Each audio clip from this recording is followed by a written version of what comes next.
Olá pessoal, estamos iniciando o programa Alegria de Viver. É muito bom estarmos reunidos e falando, conversando a respeito desse livro que é muito bonito, o livro Boa Nova. Ele é de psicografia de Francisco Cândido Xavier e quem escreve através do Chico é o espírito Humberto de Campos. Se você não assistiu nenhum capítulo, busque os capítulos anteriores porque vale muito a pena. Tem passagens muito bonitas da vida do Cristo, dos seus ensinamentos e como Jesus começou a preparar os discípulos para o que viria. Hoje estaremos dando continuidade, entraremos no capítulo 22 e você fique conosco. Eu sou Solange Godoy junto com André Luiz Ruiz. Como vai? Olá, Solange. Olá, queridas irmãs, queridos irmãos. É a novidade da semana, o capítulo que chega ao nosso coração, fazendo pensar de um jeito diferente em determinados aspectos. Cada um dos capítulos aborda um estado da alma, aborda uma opinião que a gente tem a respeito de certas condutas do dia a dia. E tudo isto vem com a chancela de Humberto de Campos, que vai lá nos arquivos espirituais buscar as cenas, como elas aconteceram, os diálogos, como foram grafados nessa teia cósmica, onde tudo o que fazemos, o que falamos, o que vivemos fica registrado. Assim, é ver no tempo, como se fosse uma máquina do tempo, aquilo que Humberto de Campos nos está trazendo. Hoje é o capítulo 22, como a Solange falou, a mulher e a ressurreição. Vamos acompanhar o texto que você vai ver aqui na tela, juntamente com a interpretação da voz da Solange na leitura. Vamos lá? As águas alegres do Tiberíades se aquietavam lentamente, como tocadas por uma força invisível da natureza, quando a barca de Simão, conduzindo o Senhor, atingiu docemente a praia. O velho apóstolo, abandonando os remos, deixava transparecer nos traços fisionômicos aquelas emoções contraditórias de sua alma, enquanto Jesus o observava, adivinhando nele os pensamentos mais recônditos, mais escondidos, mais profundos.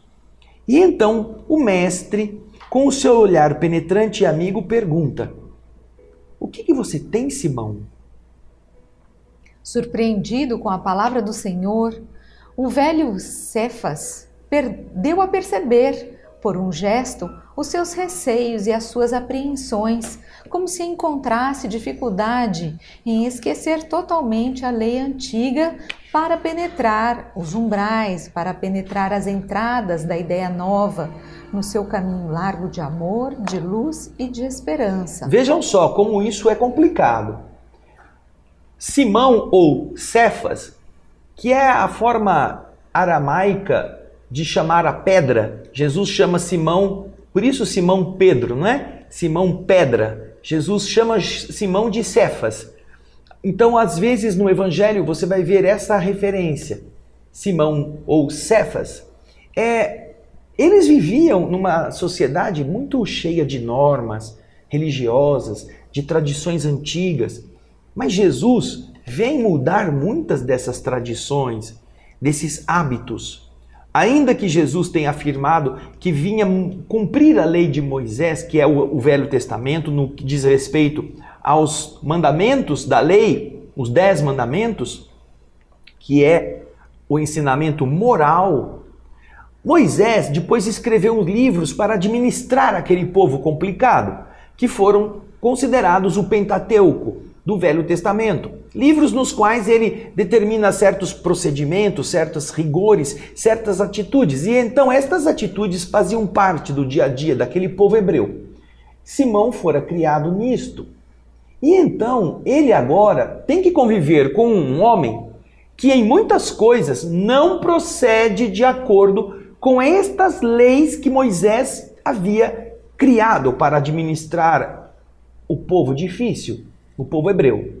Ele então não está em paz com ele mesmo, tanto que Jesus percebe isto e pergunta a Simão o que ele tem. Simão está confuso, tem dificuldade em cumprir aquilo que Jesus fala e aquilo que a lei manda. E é isso que nós vamos ver aqui na fala de Humberto de Campos, como Simão se expressa. Vamos ver o texto. Simão disse com timidez: Mestre, a lei que nos rege manda lapidar a mulher que perverteu a sua existência. Aqui está o primeiro, desculpa Solange, mas aqui está o primeiro ponto. A lei que nos rege manda lapidar a mulher que perverteu a sua existência. Ou seja, existe uma lei, um hábito no povo judeu que a mulher adúltera tinha que ser apedrejada em praça pública, uma forma de punir e ao mesmo tempo intimidar. Porém, Jesus tem uma conduta diferente. Então Simão está incomodado entre as duas coisas. A lei que ele aprendeu e que ele tem que obedecer e aquilo que Jesus está ensinando e que ele admira. Então, vamos lá dar continuidade à leitura. Conhecendo por antecipação o pensamento do pescador e observando os seus escrúpulos, os seus cuidados, em lhe atirar uma leve advertência, Jesus lhe respondeu com brandura: Quase sempre, Simão, não é a mulher que se perverte a ela própria. É o homem que lhe destrói a vida.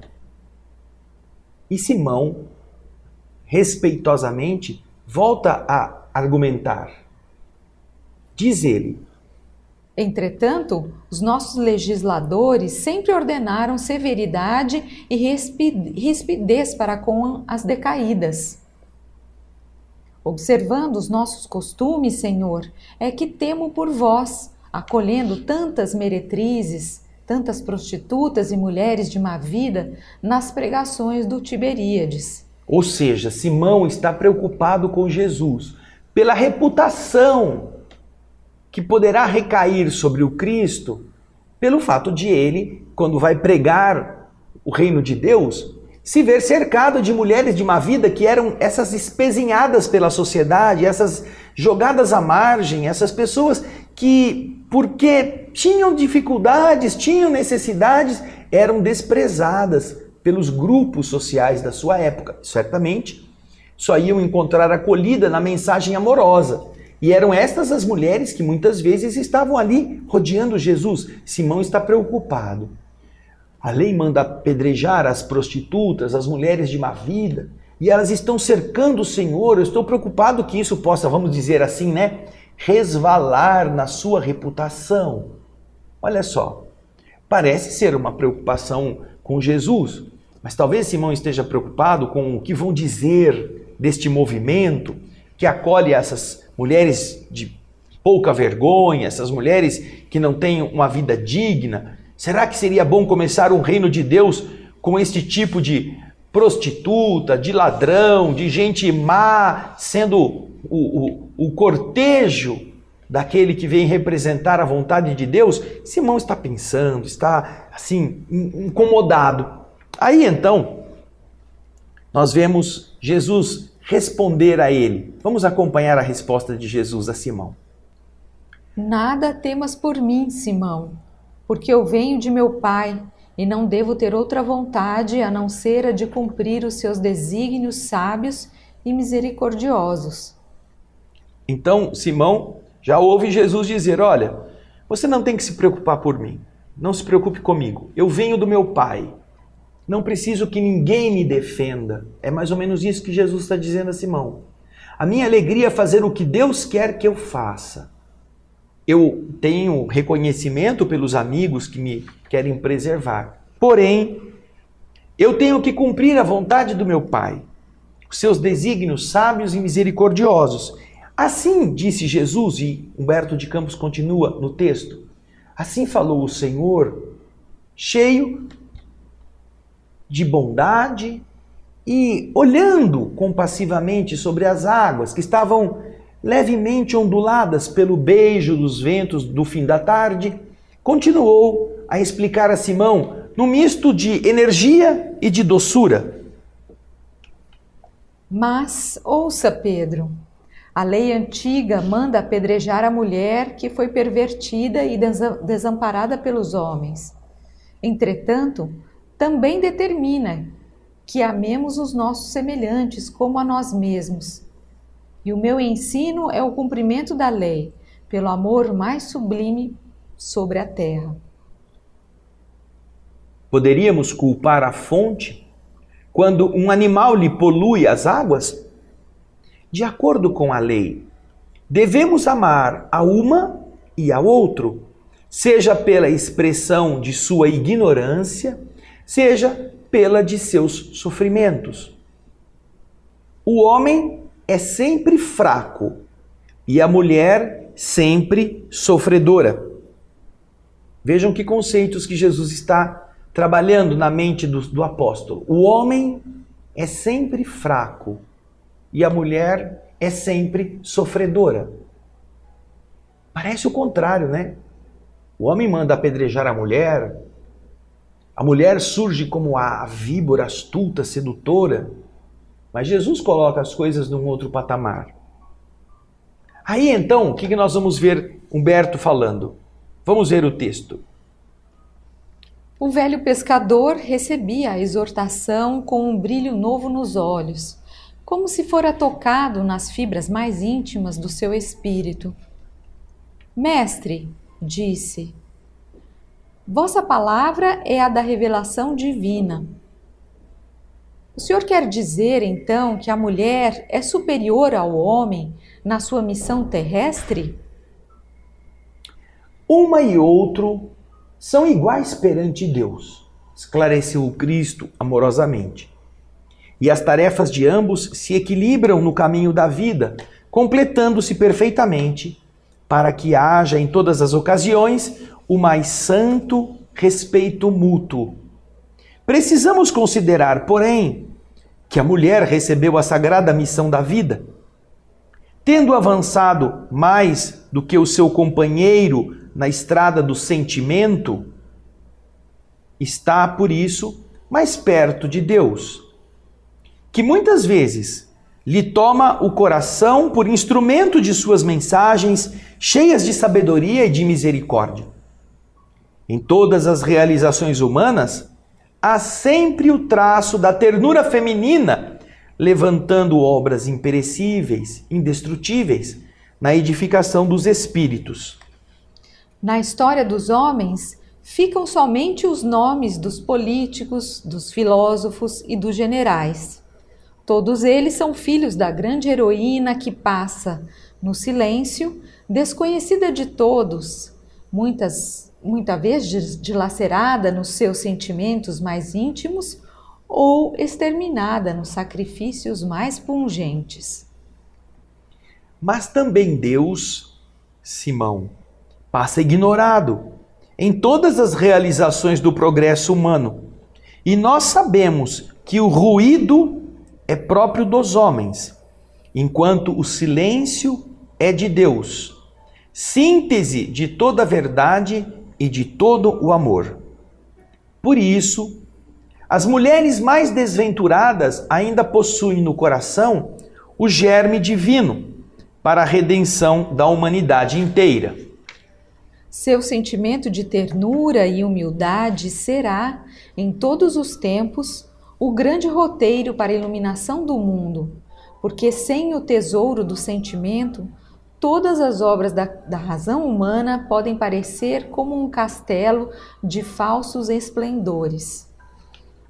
Nós vemos aqui outros conceitos, Jesus trabalhando não a disputa entre mulheres e homens, ou homens e mulheres, considerando ambos importantes na ordem da criação, mas reconhecendo que no espírito feminino, do ponto de vista da ligação da mulher com o pai, na condição de ser aquela que, através dela, será transferido ao mundo um outro espírito que vai nascer, ela é capaz de suportar tudo aquilo que geralmente desesperam os homens. Por isso Jesus fala que os homens são fracos, que as mulheres têm a capacidade de sofrer mais do que os homens. Por quê? Porque elas estão em sintonia com as forças sublimes, desde que, obviamente, elas queiram, que elas estejam realmente fazendo isso. Porém, esta advertência é importantíssima para que Simão perceba que por trás de homens, políticos, filósofos, generais que ficam reconhecidos na ribalta do mundo, existe sempre aquela que lhe deu a luz, que foi capaz de sustentar, que foi aquela que educou, aquela que deu a força, a vitalidade e o exemplo para que aquele filho se tornasse aquela pessoa, aquele homem.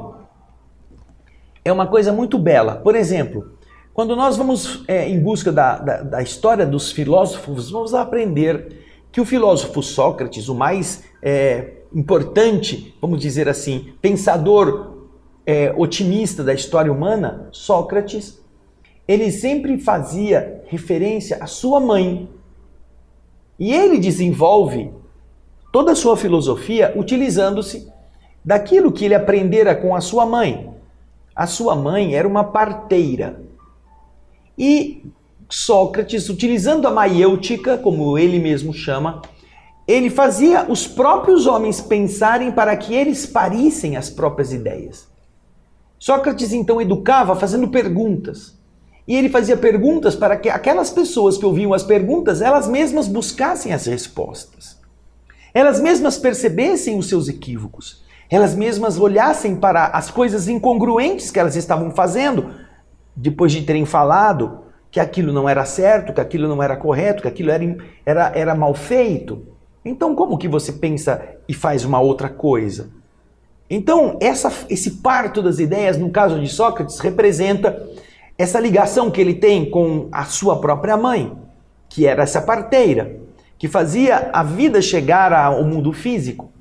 Ele também faz os homens parirem a seu próprio interior, suas próprias incongruências e hipocrisias. E quem sabe, pudessem renascer. Nós vemos aí então a importância do espírito feminino cultivando todos os homens e mulheres que nasceram delas como representantes dessa divindade.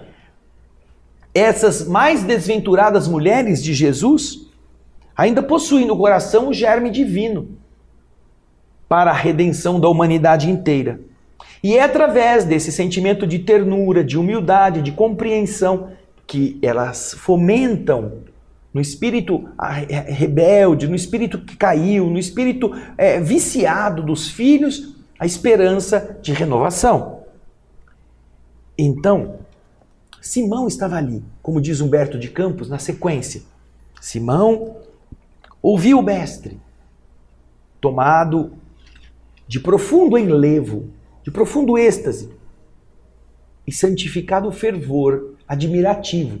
Simão tinha começado a pergunta se não tinha que apedrejar a prostituta.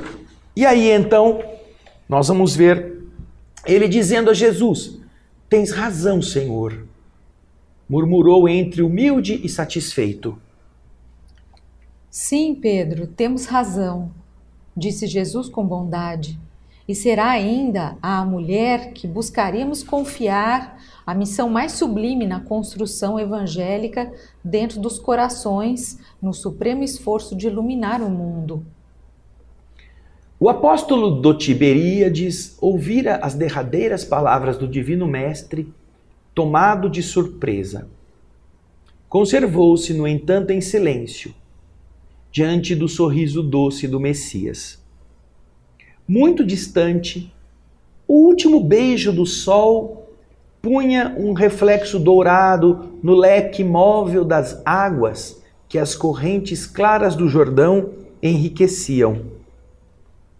Simão Pedro, cansado do trabalho diário, preparou-se para descansar, com sua alma clareada pelas novas revelações da palavra do Senhor, as quais, cheias de luz e esperança divinas, dissipavam as obscuridades da lei de Moisés.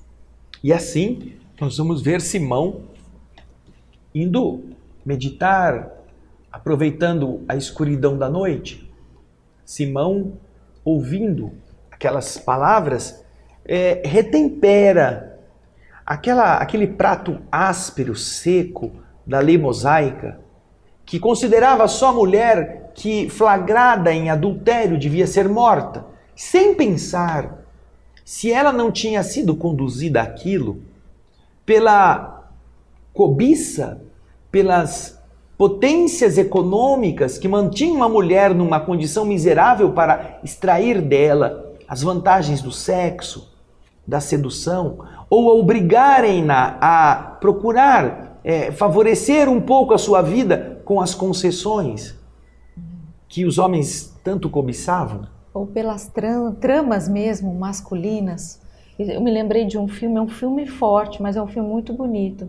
Se chama O Apedrejamento de Soraya M., e que trata de uma situação de uma mulher, uma mãe de família, em que o esposo, querendo se livrar dela, porque arrumou uma outra, ele queria se livrar da mulher. E aí ele dá um jeito de tramar com os amigos e fazer perante a sociedade com que ela pareça que tinha adulterado. E a história se desenrola, é uma história muito bonita, muito forte, muito bonita. E no livro escrito pelo Espírito Lúcio, O Amor Jamais Te Esquece, nós vamos encontrar uma referência muito importante a esse respeito. Quando Pilatos visitava determinadas localidades na Palestina, os homens judeus que tinham filhas jovens queriam aproximar-se do governador poderoso, muitas vezes ofereciam suas filhas às facilidades sexuais daquele homem pervertido pelo poder, para que ele pudesse, o pai, ganhar a importância, o realce junto do governador. Era uma coisa muito mercantilizada, coisa que não mudou com o passar dos anos, só ficou mais requintada a maneira de sedução.